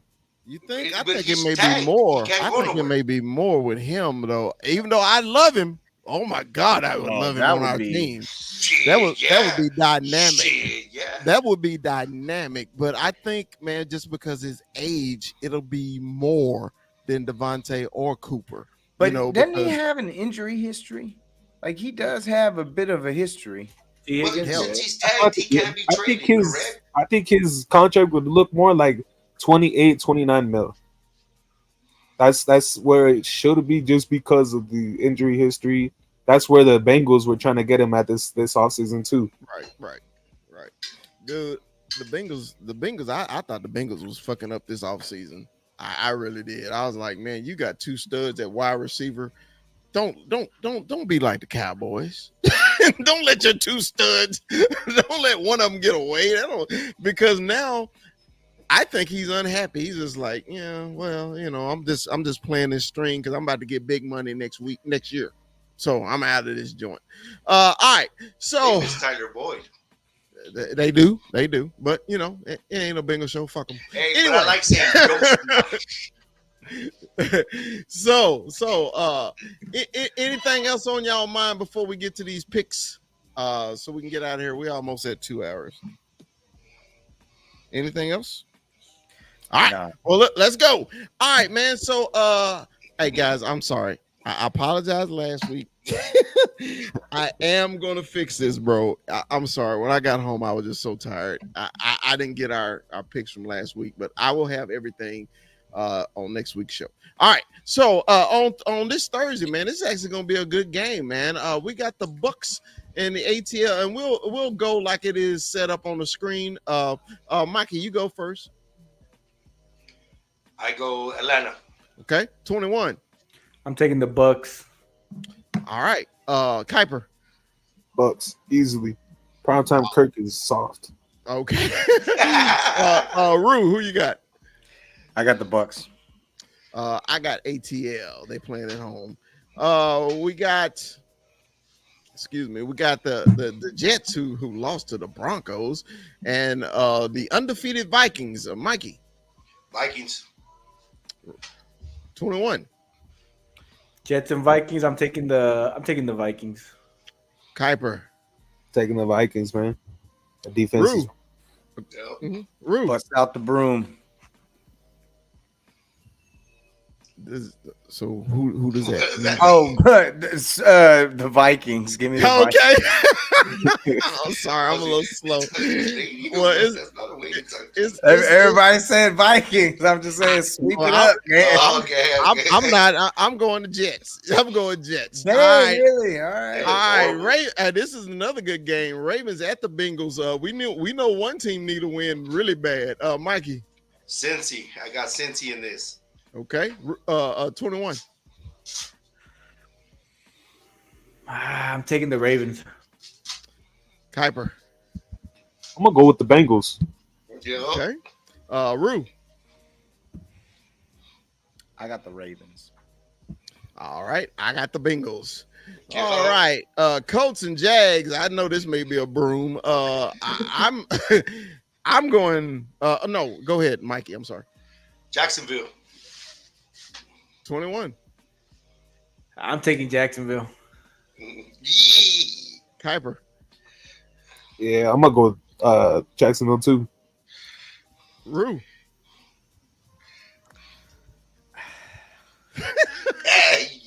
Yeah. Is Richardson's out, correct? We're looking at Joe Flacco for the Colts. Yeah. Hey, but they play good under Joe. But it's just hot in Jacksonville right now. Give me the Colts.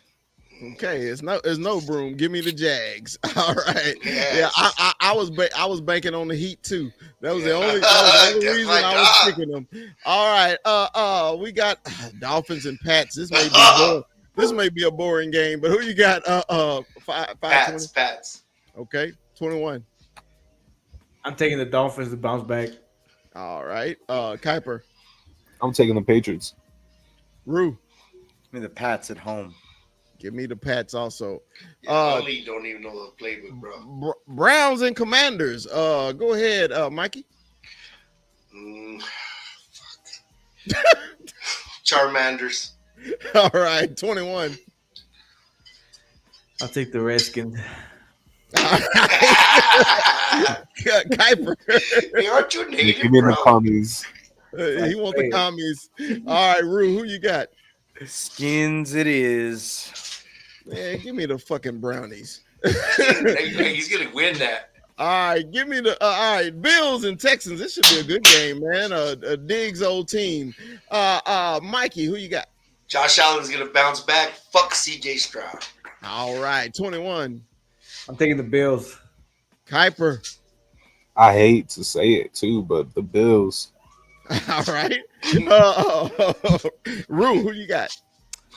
Give me the Texans at home. All right. I'm gonna give the bounce back for the Bills. All right. The Prairie Kittens versus those Cubbies. Mikey, who you got? I'll take the Bears. The Bears. Okay, 21. I'll take the Bears. Kuiper. I'm gonna go with the Panthers. The Red Rifle. All right. Rue. The Rocket strikes again. Give me the Bears. Hey man, I'm with Kuiper, man. Give the Red Rocket of TCU, man. Give me, man. I want them. I want the Prairie Kittens. All right. Oh, I misspelled Raiders. That pesky S got in the way of your D. So, Mikey, the Risers are versus the Broncos. Oh shit! It's in Mile High. I'll take the Broncos. All right, 21. Taking the Broncos. All right, Kuiper. No Devontae, give me the Broncos. All right, Rue. The Raiders have so many missing pieces. Give me the Broncos. All right, we got our first sweep. I'm taking the Broncos too. All right. This is gonna be a good one, man. The Cards and the Niners. Let's see if the Cards actually throw it to their number one pick. But hey, 520. They always split this, but I'm gonna go Niners at home. All right, 21. I hate to say it, but Niners. All right, Kuiper. This is your team. Who you got, baby? See, Mikey, you right. We always split, but we split at each other's homes. Give me the Cards. Snap. Give him the Cards. All right, Rue. Who you got? No, hold on. Because now I really don't give a shit who I got in this game. I want to know how you win this game, Kuiper. This is your team. This is a let's huge go. game. We ain't got time for that. You said you had to go, so we It's got 30 seconds. How do you win? 30 seconds. No Debo, an injured defense, and we are gonna run down their throats because their defense is soft in the run game. And I don't think Charvarius Ward is going to be playing, so Marvin's going to definitely get that game. Damn, Kyler. Give me the Cards. all right. Hey, I'm always with our player personnel, man. Give me the Cards. All right, Packers versus those Rams. The Rams let one get away. Packers did too. 520. Who you got, baby? I take the Packers. The Rams are still licking their wounds. Okay, 21. I got the Rams taking this one. Okay, Kuiper. Fuck them Rams. Give me the Packers. Rue, who you got? My cousin, man. I hate to say it, there's too many missing pieces on that front line, that O line, and the receiving core for the Rams it's very depleted. Give me Green Bay. All right. Well, I'm with Kuiper too, man. Fuck the Rams because they won't trade me Blake Corum. Let's go, Pat. What's he done all season? All right, man. The hated New York Giants versus those Sea Chickens. 520. Who you got? Gino is throwing dots, bro. Oh, he was so good last night. God, he was so good. They got fucked at the end, but go ahead. Yeah, Gino. You got Gino. Oh, Hawks. All right. 21. I'm taking the Seahawks. All right, Kuiper. And you want to see it. I hate him. I know it irks him to pick anybody in this division. All right, Rue, who you got? Sea Chickens, it is. Hey man, I got the Sea Chickens too, man. They offense. If they defense get their life together, that'll be a really good team, man. Their whole front four was injured last night. Dude, whole front four on the defense. That's what lost the game for them, really. And that's the Lions, man. That's what I'm talking about. All right, so Monday night, we got the second line Saints who won their Super Bowl in Dallas, but hadn't done shit since, versus the 4-0 Chiefs. Mikey, who you got? The Chefs. Got the Chefs. 21. Who you got? I'm taking the Chiefs to keep dominating. Kuiper. I'm gonna go with the Saints, but something's telling me the refs are gonna screw them over and the Chiefs will win. All right. It is lately. That's how it's been going, ain't it? Rue, who you got in this game? Until that's proven otherwise, give me the Chiefs. I got the Chefs too. All right. Sunday night football. We got your Dallas Cowboys versus those hated Pittsburgh Steelers. Mikey, you can take all your time you need. Everybody can take all the time you need on this pick. Mikey, who you got? Well, it is going to be what it is. I hope they need recalibrate this defense, play that sound running game football, sell out to stop the run, and make Justin Fields that passer. As much as we are depleted in the back end as well, as far as our offenses goes, let's pray to God Tyler Guy could hold up against T.J. Watt. They scheme up a way to chip him, double him the same way they did in the first game. Dallas Cowboys for life, as it said, 21-20. There you go. That's going to be a good one then. 21-20. All right. Well, 21. Take your time. Who you got? Cowboys versus those hated Pittsburgh Steelers. I honestly think this is going to be a big test for us. This is the Steelers defense is going to, come after this O-line. I want to see this O-line get back to it and protect our quarterback. And I want to see our offense score. I think our offense is going to score. So I'm going Cowboys. We put up big numbers. And our defense is going to show out because they know they have their two big stars out. But I think that next man up mentality is gonna shine, and they're gonna, we're gonna get some big stops. So I'm going 32-10, and big shout out to my mother-in-law who will be at that game. Wow. And she's gonna see her Steelers take a nail. Sorry. Sorry, Sueda. Sorry, Sueda. There you go. Sorry, Kuiper, man. Well, give me your prediction and the score of this game, baby. Man, this is I don't think this is going to be a high scoring game. I think this is going to be a real low scoring game. One, because the Cowboys are going up against one of the best defenses in the NFL. Mm-hmm. Two, because Pittsburgh has no offense. Yes. Yeah. But I think Pittsburgh takes it because at the end of the day, this is going to be offenses versus defense. As little as Pittsburgh has an offense, the Cowboys have less of a defense. So I think this is going to be a 13-7 game Pittsburgh. Okay. All right. Rue, who you got? Winner and score. The biggest problem for me right now is I can't see any consistency out of my offensive scheme or how my offense is performing throughout an entire game. And against this defense, it's going to be costly when you're going up against what they can do as a defense as a whole, because they can shut you down for all 4 quarters, and it can be very brutal on your O-line because of how much pressure that they can create. I don't see I don't see it. I don't see it how I don't see how we're going to be able to be consistent enough to win this game. And I can't pick us against a team right now that is performing well beyond what we really thought they would be able to do in this current moment based on what I've seen. And I feel like they have the tools to beat us. They're a very good run team. They're very good on the trend. They're very good in the trenches. And we are decimated on defense. We are down to our 5th string corner. We are missing our 2 best players on defense. And we're really hoping these guys are going to be able to fill that void against a very good upfront team.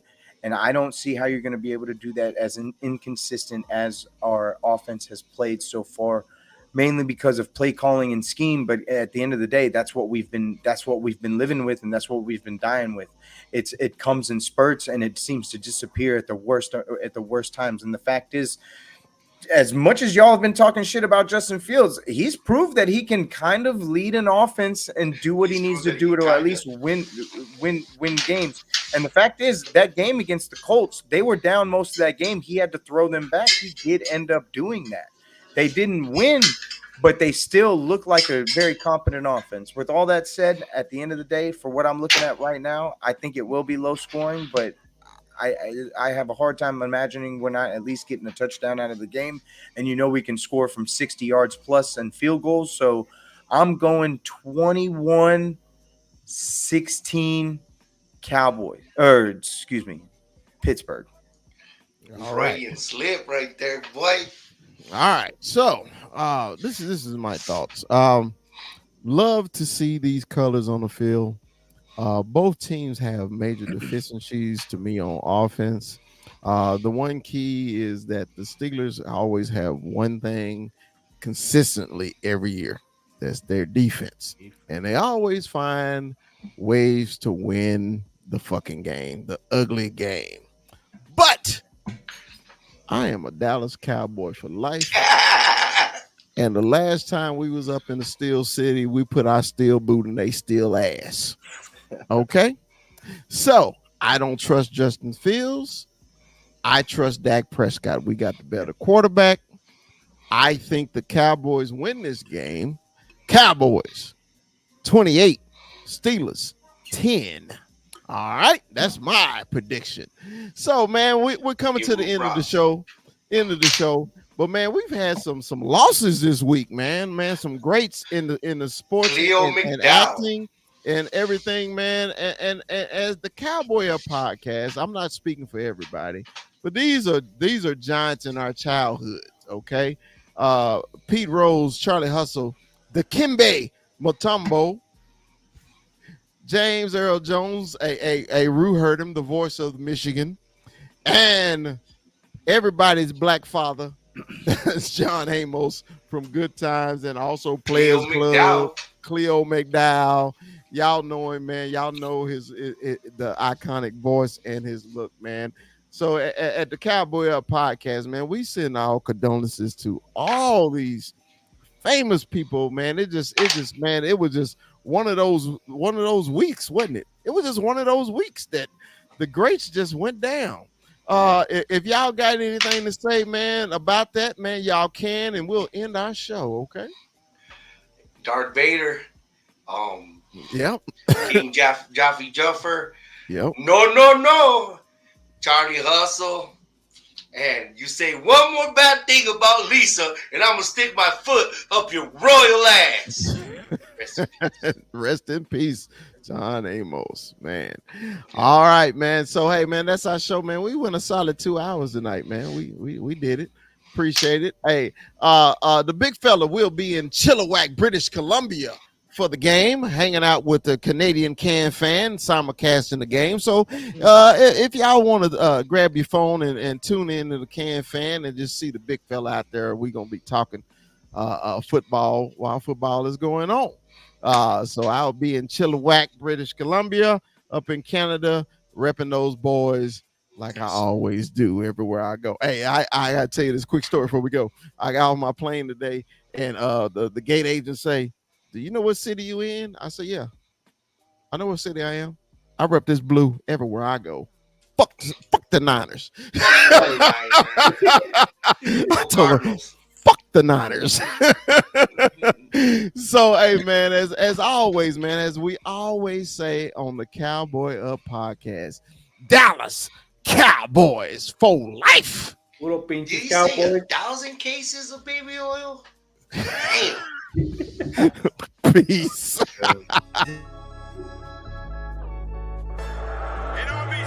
Let me give a big shout out to Sports St. Louis Joe in the building. Always WWE Ivan Sosa in the building. You see him? You see him? The loyalist. You got Cowboy Beat in the building. The great Cowboy Beat. What's up, Dilemma? Big shout out, man. Big shout out to y'all. Appreciate y'all joining.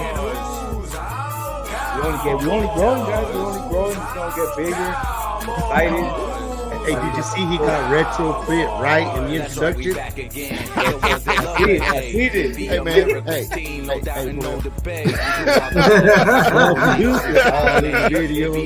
Dancing. Hold on, player.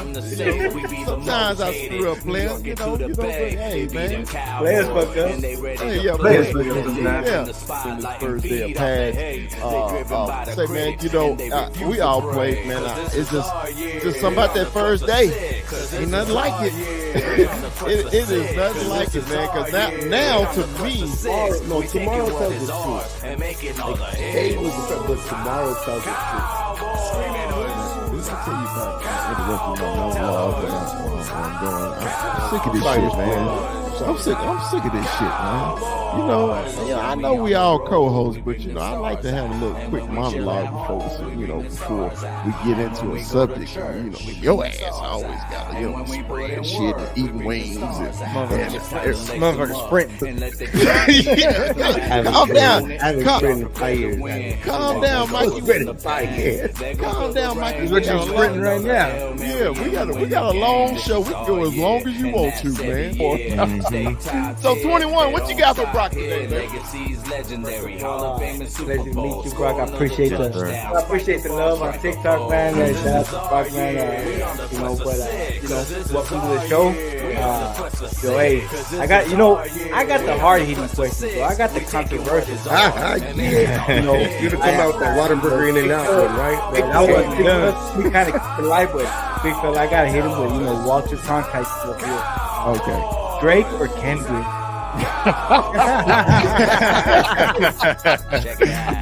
See, okay, I'm gonna be honest with you. I have never really grew up liking Kendrick like that, right? I've always been a big Drake fan, so I'm gonna say Drake, but not like us. Like I was telling Terrence the other day, because Terrence is a huge Kendrick fan. I was like, not like us has me feel like a certain way, because I'm like sitting there like vibing in that song, but it's like this is Drake, you know, and I'm a Drake fan over Kendrick any day. So that's not the only Kendrick song I like. Yeah. And remember, like, subscribe. You know, don't forget to like. You know, if you love us, tell your friends about us. Like.